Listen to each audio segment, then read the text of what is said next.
చేశారు ఉంటున్నానని అన్యాయం అని అది అంటే అంటున్నారు అని అడగండి. మీరు డైరెక్ట్గా స్టేట్మెంట్ పాస్ చేస్తున్నారు. మరి అబద్ధమే కదండి, అబద్ధం కాబట్టే కదా కోర్టులో ఉన్నదానికి ఇక్కడ తీసుకొచ్చి గొడవ. ఇదంతా డబ్బు కోసమే కదా, బ్లాక్మెయిలే కదా. దానికి మీరు కూడా డైరెక్ట్ స్టేట్మెంట్ పాస్ చేస్తున్నారు.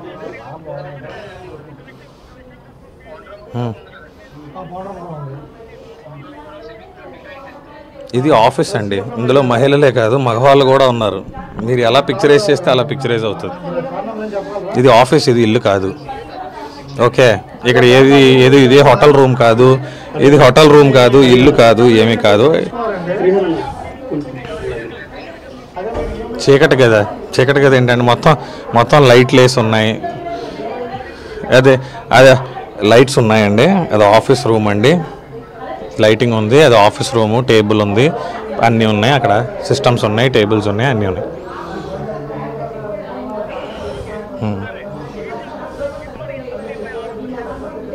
అది ఆమెనే అడగాలండి. ఆమె 4 ఏళ్ళ నుంచి చేస్తానే ఉంది. కోర్టులో చేసింది, పోలీస్ స్టేషన్లో చేసింది. బ్యాక్గ్రౌండ్లో బయటకి ఇలా చేసి బ్యాక్గ్రౌండ్లో డబ్బులకి హెరాస్మెంట్ చేస్తారండి. బ్లాక్మెయిల్ చేయడం, డబ్బులకి హెరాస్ చేయడం, కెరియర్ నాశనం చేస్తామని డబ్బులకి హెరాస్ చేస్తారు. ఇంకా అంతకన్నా ఏముంది. ఇప్పుడు ఇది కూడా అందులో ప్రయత్నమే. విభేదాలు జనరల్ ఉమెన్ అండ్ అదే వైఫ్ అండ్ హస్బెండ్కి ఉండే విభేదాలేనండి.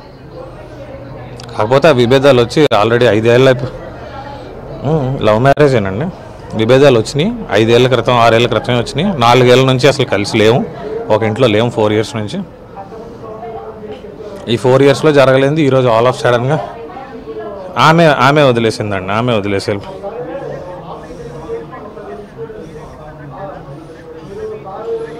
లేదండి, ఆమె నా ఇంట్లోంచి బయటకు వెళ్ళిపోయిందండి. ఆమె పోలీస్ స్టేషన్లో కేసు పెట్టిందండి. ఆ కేసు ప్రకారం వాళ్ళు మమ్మల్ని కలవకూడదు, మేము వాళ్ళని కలవకూడదు అని బైండ్ ఓవర్ రాయిపించారండి. కోర్టులో కేసు ఉందండి.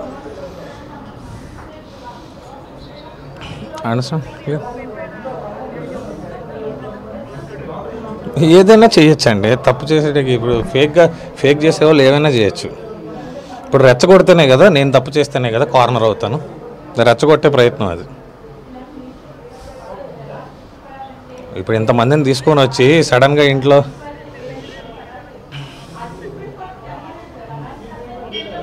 వాస్తవం లేదండి. అంటే సంబంధం అంటే మీ దృష్టిలో ఏంటండి? సంబంధం అంటే మీ దృష్టిలో ఏంటండి? నేను తెలుసుకోవచ్చా? నేను చాలామంది అమ్మాయిలు నాతో మాట్లాడతారు, నేను చాలామంది అమ్మాయిలతో మాట్లాడతాను.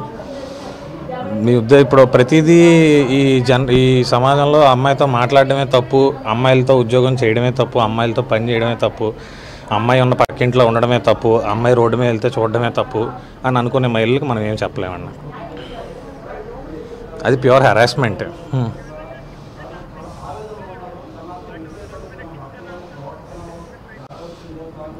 తప్పించుకునే సార్. ఇప్పుడు వేరే ప్రూవ్ వినండి, ఒక్క విషయం వినండి సార్, ఒక్క విషయం వినండి.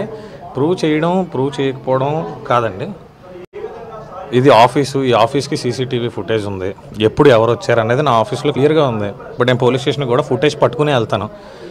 ఇక్కడ ఏదో ఉంటున్నారు, అక్రమ సంబంధాలు అంటున్నారు. సీసీటీవీ ఫుటేజ్లో వాళ్ళు వచ్చింది ఉంటుంది, నేను ఆఫీస్కి ఎప్పుడు వచ్చానో కూడా ఉంటుంది. Everything is recorded because this is an office. ఇది నా పర్సనల్ మూవీ ఆఫీస్, ఇది నా పర్సనల్ సినిమా ఆఫీస్ అండి. ఎస్, ఉంటాయండి. ఎందుకంటే అందరూ బయట ఊర్ల నుంచి వస్తారండి. ముంబై నుంచి, చెన్నై నుంచి, హైదరాబాద్ నుంచి వస్తారు. సో ఆఫీస్లో పడుకోవడానికి ఏసీస్ అన్నీ ఉంటాయండి ఆఫీస్లో. చాలకపోతే పక్కనే హోటల్స్లో రూమ్స్ కూడా cinema general procedure.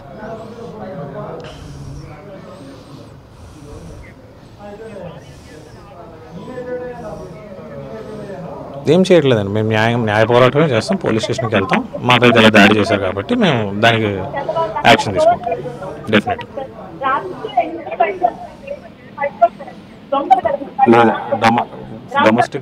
Domestic violence and dowry harassment అండి. అది ఆల్రెడీ 4 సంవత్సరాల నుంచి మాది లవ్ మ్యారేజ్ అని మీరే అంటున్నారు. మళ్ళీ డౌరీ హెరాస్మెంట్ అని మీరు ఎలా అడుగుతారు? లవ్ మ్యారేజ్లో డౌరీ క్వశ్చనే ఉంటుందండి. ఫస్ట్ థింగ్ సార్, నా నా నాలుగేళ్ల నుంచి కోర్టులో కేసు ఉండగా వాళ్ళు పెట్టిన ఆరోపణలు వాళ్ళు ప్రూవ్ చేయలేరు కాబట్టి ఇప్పుడు ఈ అఘాయిత్యానికి పాల్పడ్డారు. ఇది ఒక రకమైన బ్లాక్మెయిల్. అంటే జనాలు భయపడిపోయి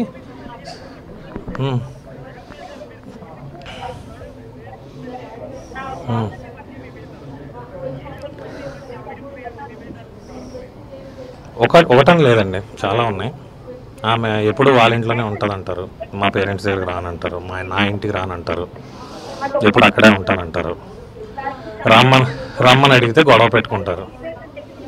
సరే, తప్పు అనేది మ్యూచువల్ సైడ్ ఉంటేనే విడిపోతారండి. తప్పు ఇద్దరి వైపు ఉంటేనే విడిపోతారండి, ఒకరి వైపు ఉంటే కాదు. తప్పు ఇద్దరి వైపు ఉంటుంది, ఇద్దరి వైపు ఉండాలి.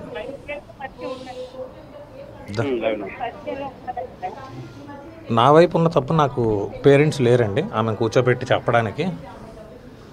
ఎందుకంటే మాది లవ్ మ్యారేజ్ కాబట్టి మా పేరెంట్స్ ఇంకా అంతగా సపోర్ట్ చేయలేదు. ఆమె పేరెంట్సే ప్రతి దాంట్లో ఇన్వాల్వ్ అవ్వడం వల్ల, వాళ్ళు చెప్పిందే వినాల్సి వచ్చిన కార్నర్కి రావడం వల్ల వాళ్ళు చెప్పిన మాటలు విని అమ్మాయి వదిలేసింది. అన్యాయం అని మీరు ఎలా డిసైడ్ చేశారండి? మీరు ఎలా డిసైడ్ చేశారు ఉంటున్నానని అన్యాయం అని? అది అంటే అంటున్నారు అని అడగండి. మీరు డైరెక్ట్గా స్టేట్మెంట్ పాస్ చేస్తున్నారు. మరి అబద్ధమే కదండి, అబద్ధం కాబట్టే కదా కోర్టులో ఉన్నదానికి ఇక్కడ తీసుకొచ్చి గొడవ. ఇదంతా డబ్బు కోసమే కదా, బ్లాక్మెయిలే కదా. దానికి మీరు కూడా డైరెక్ట్ స్టేట్మెంట్ పాస్ చేస్తున్నారు.